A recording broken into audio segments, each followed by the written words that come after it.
T'as vu les maisons de disques comment elles sont aujourd'hui? Comment elles sont gavées avec notre musique? Dis-leur comment elles sont. Ah bah attends, au début ils voulaient pas entendre parler de nous, hein, c'était clair. Hein. Si. Ah oui, bien sûr.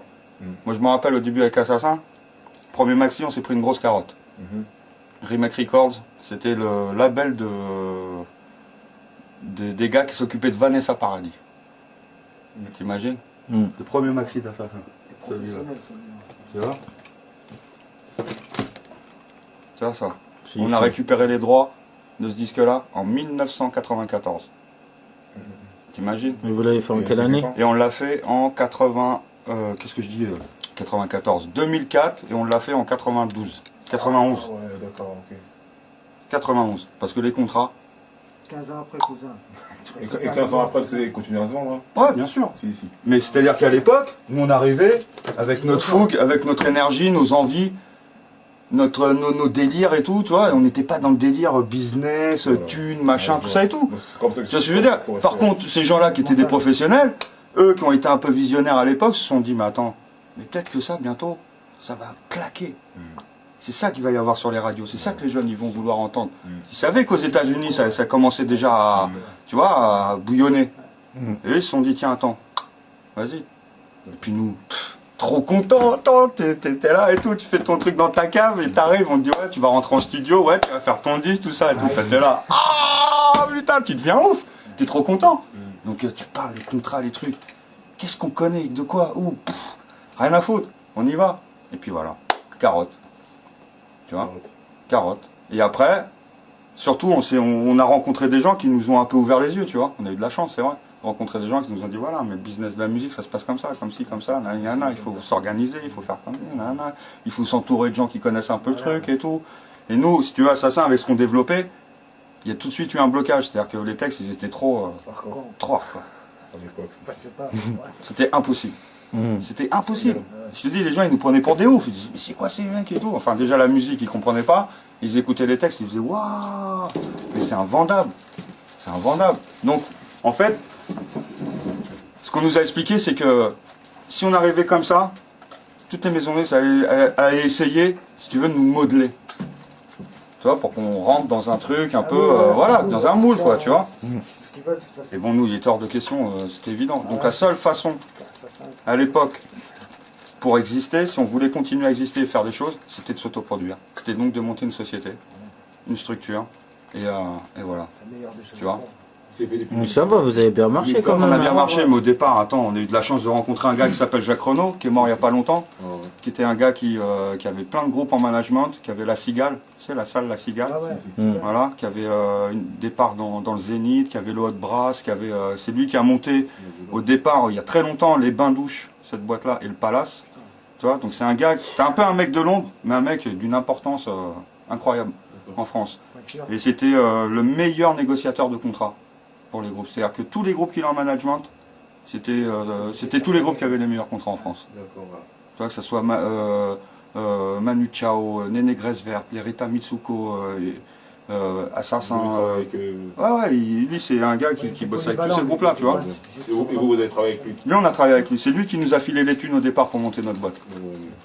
Tu vois, qui a cru en nous et tout, voilà, il kiffait ce qu'on faisait. C'est un mec, bon maintenant qui est mort, tu vois, pas à son âme. Mais c'était un gars, tu vois, un amoureux de ce qu'il faisait, il était amoureux de la musique, passionné, et puis c'était un gars du bon côté, quoi. Tu vois, qui avait des idées, je veux dire, que ce soit même politique, sociale et autres. Voilà, c'était un gars, on a les mêmes idées que lui. Tu vois ce que je veux dire? Même si on est d'un environnement différent, c'était un mec, voilà. Et tous les groupes qu'il a aidés, tous les groupes qu'il a poussés, machin, c'était parce qu'il les kiffait, musicalement, et aussi parce qu'ils étaient humainement. Nous, il nous a kiffé. Lui, il n'était pas dans le peura. Mais les textes qu'on développait humainement, comment on était et tout, le mec, il nous a kiffé. Il nous a kiffé, tu vois. Et donc, voilà, il nous a lancé. Et voilà, c'est grâce à lui qu'on a démarré. Et puis après, bon, c'est aussi ce qu'on a fait, nos idées et tout. On a été le premier groupe à développer le merchandising aussi fort, très fort. Ça, nous, à Assassin Productions, on avait un putain de catalogue de merchandising, quoi. Et ça nous a énormément aidé aussi. Parce que ça a fait de la maille. Et l'argent, ça allait à la société et qui nous permettait de produire nos trucs. Bon, après, on a eu des contrats, on a eu un contrat avec Virgin, avec deux labels. Tu vois, un contrat de licence. C'est-à-dire qu'on était comme tous les labels ont aujourd'hui, à peu près, quoi. Enfin, pas tous, parce qu'il y en a qui ont des contrats de distribution et des contrats de licence. Et ce contrat de licence, ce qui est intéressant, c'est que tu restes complètement aux manettes de ce que tu fais. Autonome. Tu vois, c'est ton label qui est signé avec une maison de disques. Depuis je veux dire votre situation. Voilà. Ah, c'est- Et nous, ce qui était intéressant, et c'est Jacques qui nous a obtenu ça, Jacques Renaud, c'était que on avait obtenu ce qu'on appelle un contrat de licence. C'est-à-dire que les maisons de disques, elles te laissent faire ton truc, elles te laissent produire ton truc, mais au niveau marketing et tout, ils t'injectent des thunes. Tu vois ce que je veux dire? Et donc tu bénéficies du gros truc marketing comme si tu étais un artiste de la maison de disques. Sans les rembourser après. Tu vois? Bien sûr. Bien sûr. Bien sûr. Ah bah attends, tu crois qu'ils donnent des sous comme ça et... Comme tu dis, Non, après tu vois, c'est en plus de des points sur les royautés, tu vois, ils prennent une part de la vente du disque, ça D'accord, c'est ouais, évident, ici. c'est normal. Mais quand tu es autoproduit, que tu te produis toi-même, c'est intéressant, parce que voilà, c'est la maison de disque qui prend sa part, et puis tout le reste, D'accord. c'est pour ta prod, Ici. tu vois, pour ta prod. Et voilà, et ça qui est intéressant. Mais c'est sûr que bon voilà, au début aussi, on a eu... C'était difficile, mais après, une fois que c'était parti, c'est vrai c'était beaucoup moins dur qu'aujourd'hui, parce qu'il y avait beaucoup moins de monde, et puis que c'était un truc qui arrivait, qui était nouveau, et qui, voilà, tout le monde, ça commençait à intéresser les radios, les télés, les trucs, les machins, tu vois, au début, attends, à Chip, faut se rappeler de l'émission de hip-hop qu'il y a eu, tu vois, et ça remonte déjà il y a très longtemps, quoi. On était là-dedans. Tu vois, très très très longtemps. Donc tu vois, ça a vite intéressé les gens, parce que tout de suite ils se sont dit, oh, il y a de la thune à faire avec ça. Et puis ils ont vu ce qui se passait aux États-Unis, ils ont vu ce qui se passait aussi en Angleterre, parce que ça bougeait bien en Angleterre. Ah bon, Tu vois, c'est des pionniers. Et Au début, vous n'avez pas vu la valeur du travail que vous donnez, quoi, en fait. tu sais, moi la musique j'ai commencé à 11 ans, Comme ça, tu vois. Le hip-hop ça n'existait pas. d'accord. Moi j'ai fait de la musique parce que je ressentais ça en moi, c'est un truc que, voilà, que j'ai ressenti. Et que Un peu reggae, roots, jazz. Ah, moi, ouais, au début j'étais plus, quand j'étais vraiment jeune, toi c'était un peu l'époque du rock punk, tout ça et tout, donc j'étais un peu à fond là-dedans, D'accord. vers 11 ans, 12 ans, 13 ans, puis après, tu sais, quand tu commences à t'intéresser à la musique, forcément, voilà, tu vas vers la musique, quoi. Tu vois, moi c'était un truc qui m'intéressait, donc puis bon, après, tu sais comment c'est, dans les cités, machin, les grands frères, c'est la funk, le disco, tout ça et tout, donc à fond dedans, tu vois. Moi, dès que j'ai découvert la soul, la funk et tout, je suis devenu ouf. Et encore aujourd'hui, c'est ma musique préférée, quoi. Justement, moi, Tu vois, je suis tombé là-dedans et j'ai commencé à ressentir la musique. Un peu les comme trucs nous, et on tout, a grandi, on est tombé dans les hip-hop. Voilà, tu vois. Et ouais, mais le hip-hop, il vient d'où? C'est la continuité de ces musiques-là. C'est vrai. Tu vois ce que je veux dire? Et même socialement, c'est-à-dire que toutes ces musiques-là, elles viennent d'où? Elles viennent de la rue, mon frère. Elles viennent du peuple. Eh ouais. Tu vois ce que je veux dire? C'est juste la continuité, c'est l'héritage transmis, voilà. Et c'est par rapport à l'évolution de la société, des technologies et tout, qu'on en est arrivé là. Mais le rap, c'est quoi à la base? C'est des samples. Des samples de quoi? De soul, de funk, de reggae, Ah, c'est sûr. tu vois, d'autres musiques. Ça va bien.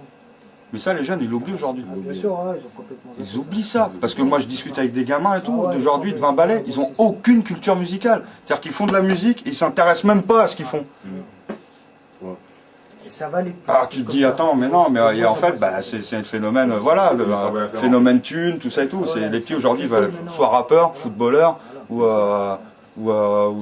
voilà, quoi, ou faire des business, Ils machin. se des trompent trucs. d'exemple, quoi. Tu vois ce que je veux dire? d'accord. Tu peux le faire, Bien sûr. tu peux le faire. Mais ce qu'ils se rendent pas compte, Ça va bien le faire. non seulement il faut chercher à bien le faire, mais ce qu'ils se rendent pas compte, c'est que c'est du taf. Exactement. C'est du taf. Je commence à voir. Ouais, c'est- Tu vois ce que je veux dire? Faut pas croire, parce que nous, moi, en plus, il n'y avait rien et personne. Moi, le premier sampleur que j'ai eu, j'avais un lexique en japonais. Il n'y avait personne à Paris qui savait ce que c'était comme machine. Comment on a fait avec Dr. L? On a passé des nuits entières devant ce truc-là, se dire comment ça marche, comment il faut faire, comment on va y arriver. Sans formation. Tu vois ce que je veux dire? Sans rien. Si, si. Et vas-y, quoi, à l'arrache, mon frère, on y va. T'as envie, tu fais. Et ben voilà, et on a fait. C'est tout.